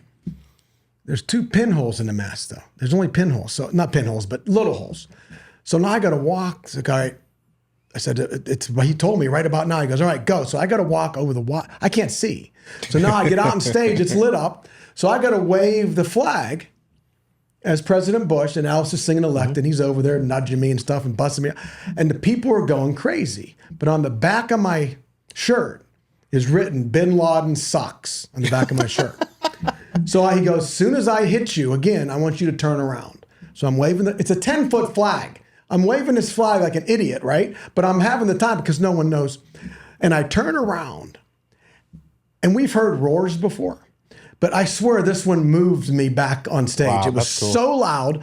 And then he's trying to come and grab me and take the mask off. I drop the flag and run off stage. Go back down and sit down, and my guys go, who the hell was that idiot up there running around with the flag? I said, no idea. What are you guys talking about? And about 2 years later, I told him that was me because I showed him the pictures. That's beautiful. So I was a rock star for like a minute, but no one saw me. What a life, though. What a minute it was. It was so much fun. And he wants me to do, we're going to do something to get on stage. I want to say something in one of his songs that I like called Gimme, but we'll see if that works out. I'll choke. I won't do it. There's no way.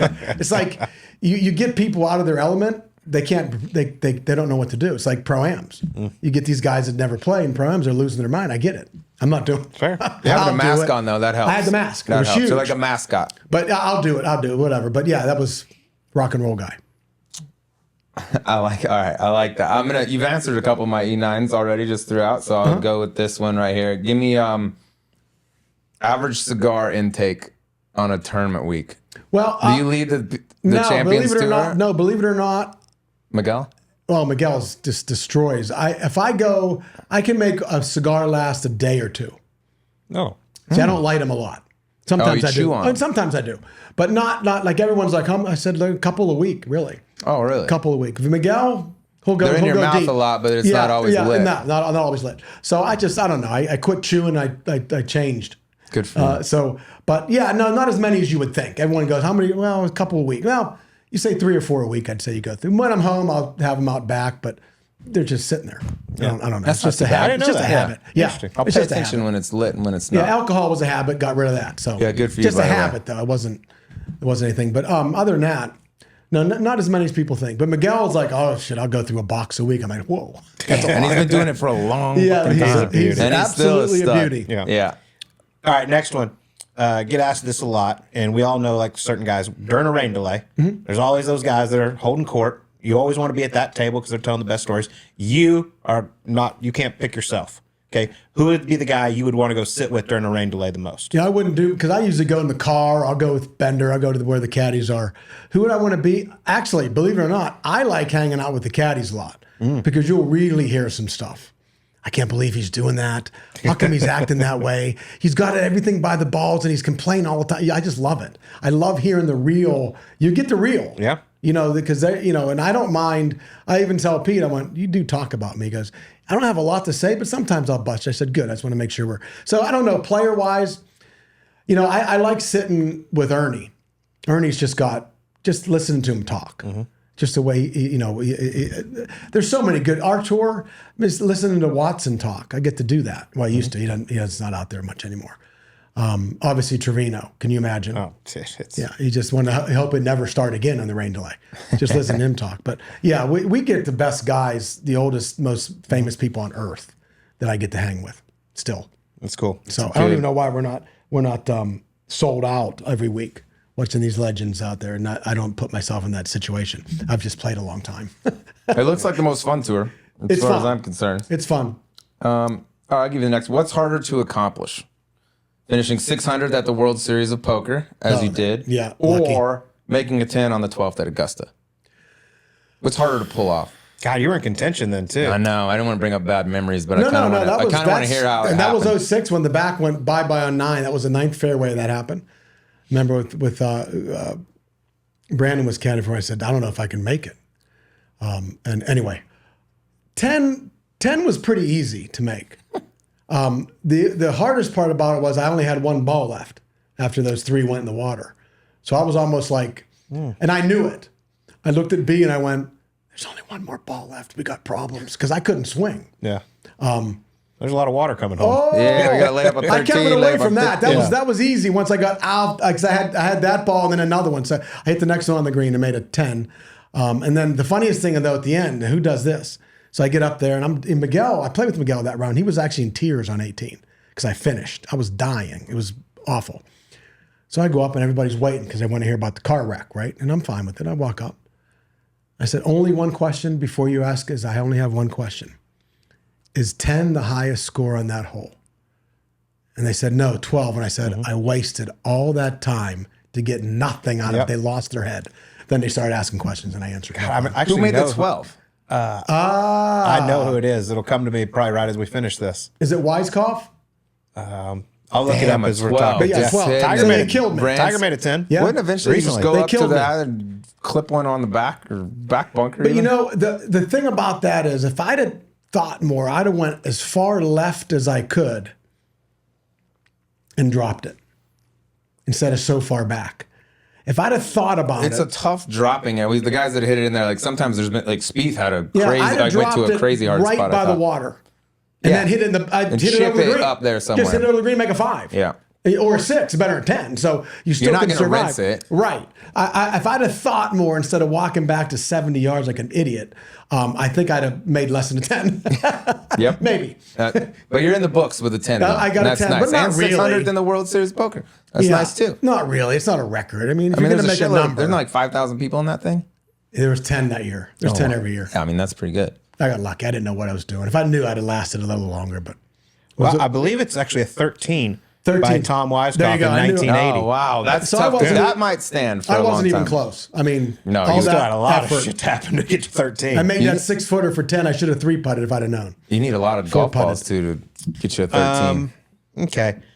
Tell the true story about the red shirt on Monday at the US Open. I'd be happy to. Yeah. You just actually had just one red shirt I left. never, ever one time thought about it.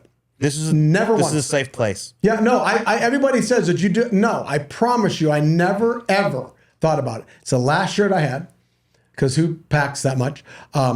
It's the last vest I had, and it's the last pair of pants I had. Black and red. Wow. It was destiny. And I never, and when I walked And then Tiger over. dressed like you. Yeah, I know he dressed just like me. It's That's- Monday. Mondays I mean, he get doesn't your own. own He thing. owns Sundays. If it was Sunday, I wouldn't have had red on. And I walked over. I walked over to say hello that morning, and he said, "Nice fucking shirt." First thing he said. First thing he said. Not good morning. Yeah. How you doing? Nice playing. He said, "I'm gonna kill you, but nice fucking shirt Yeah. today." Yeah. But yeah, that was funny. Everyone thinks that you tried to get in his head. Yeah, that would have worked. Yeah. Yeah. I always thought it was intentional. No. Nope. There you have it. I like promise that you. he addressed it though. I promise you, it wasn't. I'd be happy to go. Yeah, I'd put that on to see what he would do. No, that's all I had. You'd break his brain. Yeah, I would have really. You know it that would have Tiger really brain. bothered He's him. fragile up It'd top. have really bothered him. It'd have made him madder, probably. All right, last one for me.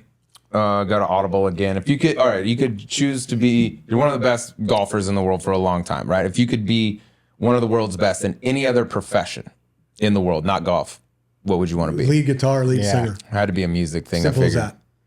Lead guitar or lead singer? Yeah. Which one though? Do you want? I'd go lead singer. singer, and I There's can't there's sing some nice at benefits all. to being a I'd go singer. singer. Or watching Lifeson play guitar all these years and up close a lot. Maybe lead guitar because he just commands the genius. It would have been so much fun. I'd trade a second. People tend to like the lead singer a little more. Yeah, they got I'd nice. trade in a There's second. nice perks. I feel Yes. Yes. All right. Last one. Let's go out a little fun here. Can you please share? I've never heard this. Okay. The mule dick joke. Oh, that's Alice. So Alice tells me a joke, and see, Kirk Triplett tells her a lot because he laughed so hard. And he said, so Alice goes, "It's a good joke." He said, "Tell us your amateur partners." He said, "So Cletus and I don't know, think of another Southern Bubba. name. Cletus and Bubba are sitting on the porch." He says, "Cletus, we just sit around here all the time and we don't do anything. Let's play us a game." Bubba goes, "All right." He said, "I'll tell you what, I'm going to think of something. You get to ask me questions. You get to ask me a couple questions and see if you can come up with what I'm thinking about." And he goes, "All right. Well, can you eat it?" And Cletus goes, "Well, I suppose." He goes, "Is it mule dick?" So Alice said that, and I literally fell off the cart because who's coming up with that? First guess, can you eat it? Yeah. What was it, mule dick? So yeah. So Kirk Triplett always comes up to me and he goes, "I told the guys the mule dick joke again." That's a joke. That's it. So I see Kirk good. every morning. Yeah. And I go, "You got anything for Rocco?" And he's like, "Just ask him the mule dick joke." I'm like, "What is it?" He's like, "I can't tell it because Yeah. it won't be as funny." It's all it was. Alice said, "We're thinking about it. We get 3 guesses. First guess, is it mule dick? Yep. That's it." It's the only logical answer. Yeah, it's the only logical Next answer. test point. All right, last one. Just let's go out real quick. Since you got to see it up close and personal, will Tiger Woods win again? I say yes, because if he's healthy, he will. What I saw on the PNC, everyone looks at me like I'm crazy when I say that, but we're talking about him. What I saw at the PNC, albeit what he was, but you see the golf swing and the speeds he was creating. If he's healthy, he can beat these guys. And he walked. He can beat these guys again. Absolutely, 100%. Yeah. Like he said, "I'm not even close to tournament ready." And he's not. But some of the shots he hit, listen to what the announcers were talking about, the numbers. He had to put it in the air with this one. They're still there. Can he get around is the only problem.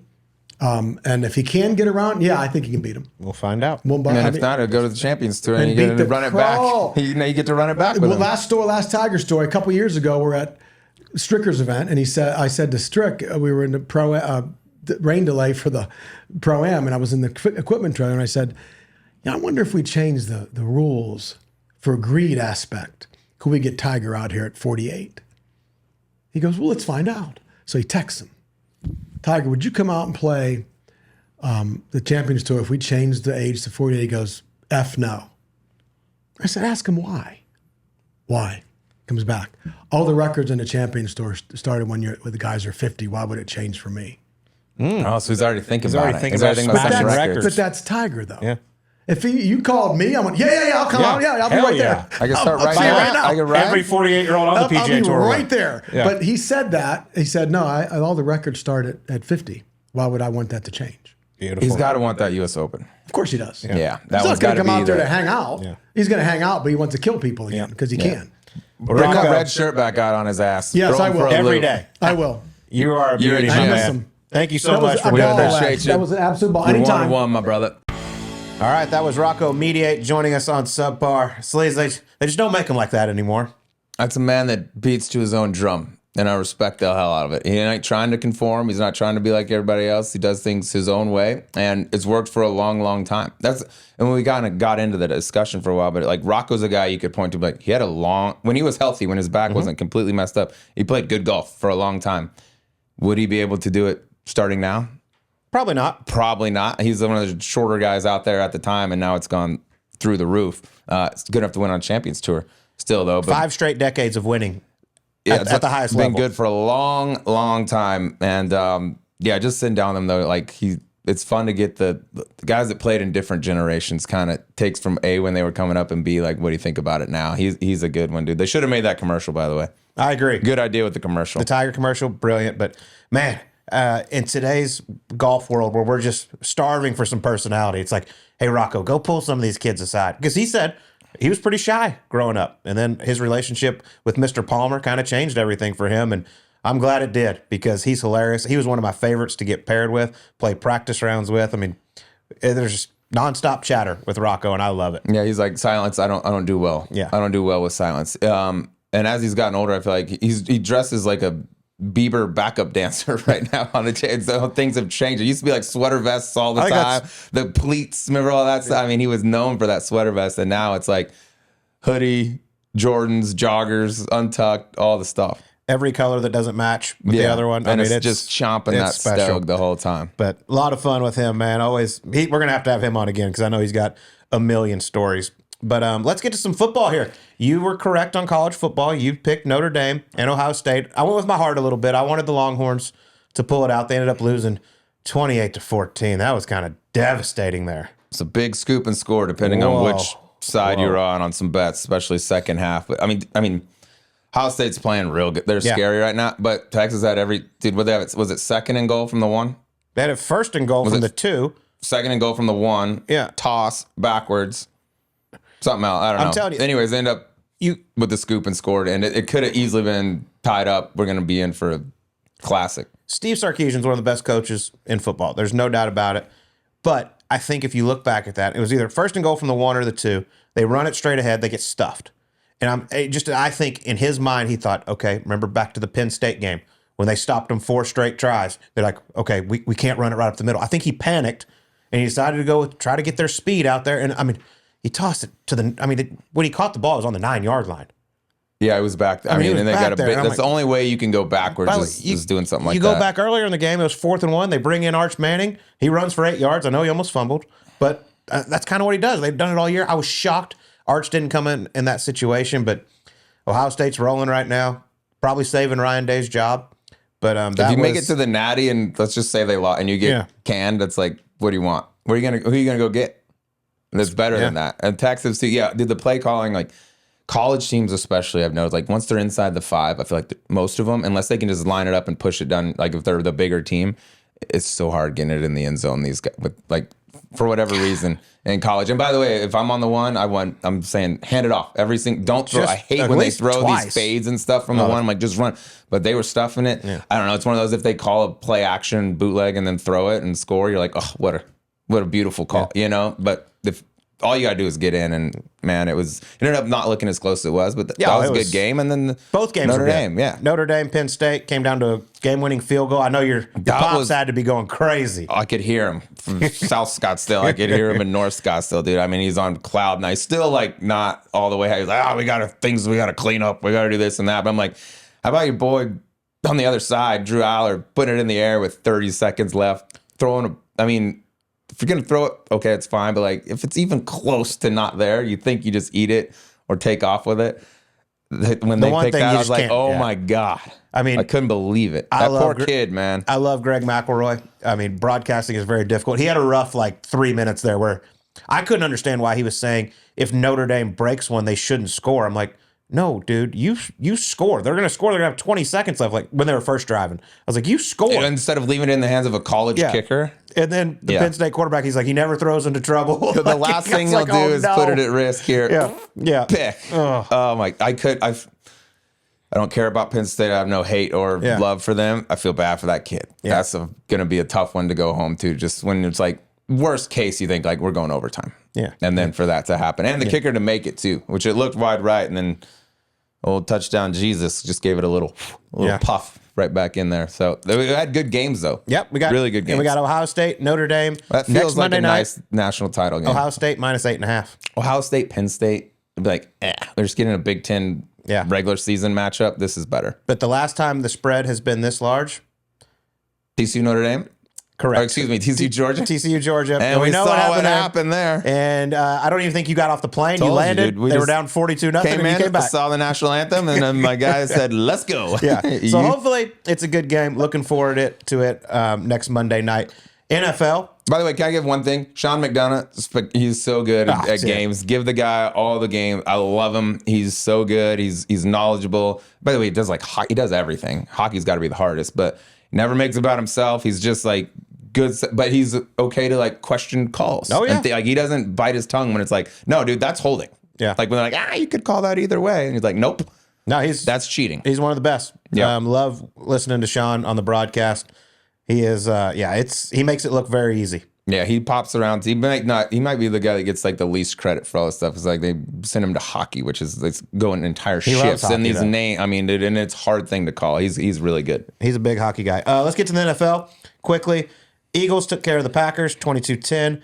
Bills, ran over your Broncos, 31-7. 7-0, it was hype, though. You had to be a little excited with that first drive. And then the fake punt, too, even when we were only down 7-10. I was like, we're going to punch it now on this. What's your punter's name? Do you remember? No. What's our punter's name? I don't know, but McAfee. Dixon, yeah. Yeah. So McAfee had a great tweet. He's like, arguably the greatest drive in the history of a punter. He threw a first down on a fake punt, and then they ended up having to punt it, and he nailed it down to the one. He's like, can't have it for a better possession for a punter than that right there. Give him part of Dak's money. Ship it on over to our boy. Don't bring the Cowboys into this, okay? I'm just thinking who's the most overpaid guy. It's no knock on the Cowboys. All right, we got the Ravens taking care of the Steelers, 28-14. The Ravens are a problem. Steelers offense, you suck. Y'all should get Russell back. That makes me feel so much better, by the way, that they looked the last 5 weeks of the year. And then I was like, this is what you get. I think the biggest surprise probably of the weekend was the Texans just destroying the Chargers. Justin Herbert throwing picks all over the place. I actually watched the game with Joe Scovern. It was his birthday. Ooh. How'd that go? His birthday. And the Chargers just laid an egg. He was losing it. Sorry, John Mallinger. No. Sorry about the Bolts. No. Eat shit, John Mallinger. I love that they lost because of that. I don't know. He looks great at times, and there's times like that. I think the whole world, me included, were on Chargers going in that game. Mm-hmm. Texans haven't been looking good, and which makes you scared of it. But then when it hits, you're like, oh, I should have bet it. So I did, and I lost. But that one was the surprising one. I believe now, for going back quite some time, during the wild card playoffs, home team get underdog is now like 21-9 against the spread. Is that right? Yeah. Interesting. So you got a home Texans team dog. seem to be in it every year. Yeah. Pretty much. And also, I believe it now makes Sean Payton he's 30-13 now against bald Was 30 coaches. and 12 against bald. He's now 30-13. Trending. Bald is beautiful and back. That's a shame because we had Andy Reid next. Mm-hmm. You know? So, could have added that. And then the game of the week, in my opinion, Commanders, Buccaneers. What a battle. I feel horrible for Baker, that fumble late in the game when they seem to be in control. Jaden Daniels is a stud.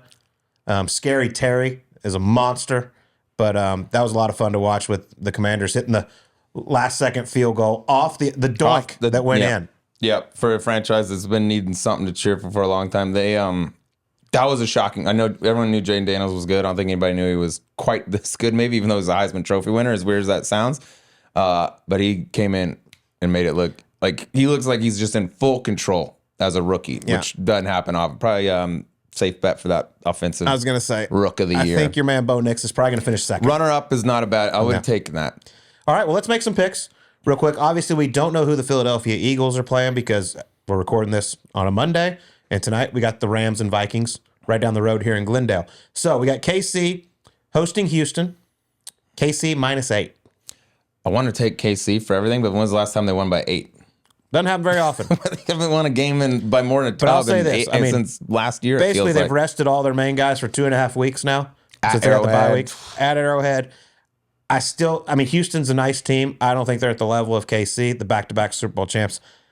And the favorites have been doing very well this year in the NFL. I'm going Chiefs. Favorites and unders. I'm still riding with the Chiefs to win the Super Bowl until somebody Okay. proves they can beat them, especially at Arrowhead. Okay. God, and that next week's going to be an unbelievable matchup, no matter what. No matter who, as long as KC wins. Is. Detroit hosting the Commanders. Detroit -8.5 as it's opening up. Obviously, their defense is very banged up, but they did get a week of rest. Their defense looked great against Minnesota in the last game. I'm all about Dan Campbell. I've jumped on this Detroit Lion bandwagon since the Cowboys have sucked. I really hope they take care of business against the Commanders. I think they'll take care of 8 covering, what, 8.5? Is that what you said? Yep. Yeah, that's a big spread for playoffs, but they're the type of team, too, like, who scores 40 more than they do? They can get in track meets and just run away. I'm big time rooting for Detroit. 8.5 I'll probably stay away from, but I'm all on board with Detroit. Don't be soft. Fire away. No, I'm going to fire. I just don't know which side it'll be on. All right, Philly, don't know who they're hosting yet. They'll be hosting either Minnesota or the Rams. And then the game of the weekend, Buffalo hosting Baltimore. Josh Allen, Lamar Jackson. Currently, Buffalo is favored by a point at home. This is going to be, I know Baltimore smashed them in the regular season. It was at Baltimore. I think this is a different Buffalo Bill team. They looked fantastic against Denver. This is a heavyweight matchup right here. This is it. This is MVP. These are the only two really getting tossed around.